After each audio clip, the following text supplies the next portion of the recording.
ਬੁਰੀ ਖਬਰ ਆਪਾਂ ਤੁਹਾਡੇ ਨਾਲ ਸਾਂਝੀ ਕਰਨ ਜਾ ਰਹੇ ਹਾਂ। ਸਵਿਸ ਐਲਪਸ ਦੇ ਵਿੱਚ, ਸਵਿਟਜ਼ਰਲੈਂਡ ਦੇ ਵਿੱਚ ਇੱਕ ਬਾਰ ਦੇ ਵਿੱਚ ਜਿਹੜੀ ਅੱਗ ਲੱਗ ਗਈ, ਜਿਹਦੇ ਨਾਲ ਦਰਜਨਾਂ ਦੇ ਕਰੀਬ ਜਿਹੜੇ ਲੋਕ ਆ ਉਹ ਮਾਰੇ ਗਏ ਹੈਗੇ ਆ। ਨਿਊ ਈਅਰ ਸੈਲੀਬ੍ਰੇਸ਼ਨ ਚੱਲ ਰਹੀ ਸੀ, ਹਾਲਾਂਕਿ ਉੱਥੇ ਪਟਾਕਿਆਂ ਨੂੰ ਲੈ ਕੇ ਹੋਰ ਇੱਦਾਂ ਦੀਆਂ ਜਿਹੜੀਆਂ ਸਾਰੀਆਂ ਚੀਜ਼ਾਂ ਦੇ ਉੱਤੇ ਬੈਨ ਲਾਇਆ ਹੋਇਆ ਸੀ।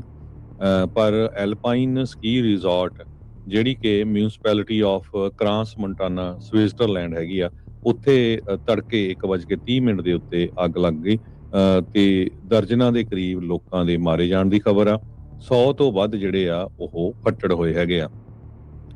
ਕਹਿੰਦੇ ਵੀ ਸੈਵਰਲ ਟੈਨਸ ਆਫ ਪੀਪਲ ਜਿਹੜੇ ਆ ਉਹ ਮਾਰੇ ਗਏ ਆ। ਬਹੁਤ ਸਾਰੇ ਮੁਲਕਾਂ ਦੇ ਜਿਹੜੇ ਪ੍ਰੈਜ਼ੀਡੈਂਟ ਆ, ਪ੍ਰਾਈਮ ਮਿਨਿਸਟਰਸ ਆ, ਉਹਨਾਂ ਨੇ ਜਿਹੜਾ ਦੁੱਖ ਜਿਹੜਾ ਜ਼ਾਹਰ ਕੀਤਾ ਹੈਗਾ। ਹੈਲੀਕਾਪਟਰ ਤੇ ਐਂਬੂਲੈਂਸਸ ਨੂੰ ਜਿਹੜਾ ਆ ਉਸ ਸੀਨ ਦੇ ਉੱਤੇ ਦੇਖਿਆ ਗਿਆ, ਰਸ਼ ਕੀਤੇ ਗਏ ਤਾਂ ਕਿ ਜਿਹੜੇ ਵਿਕਟਮਸ ਆ ਉਹਨਾਂ ਨੂੰ ਬਚਾਇਆ ਜਾ ਸਕੇ।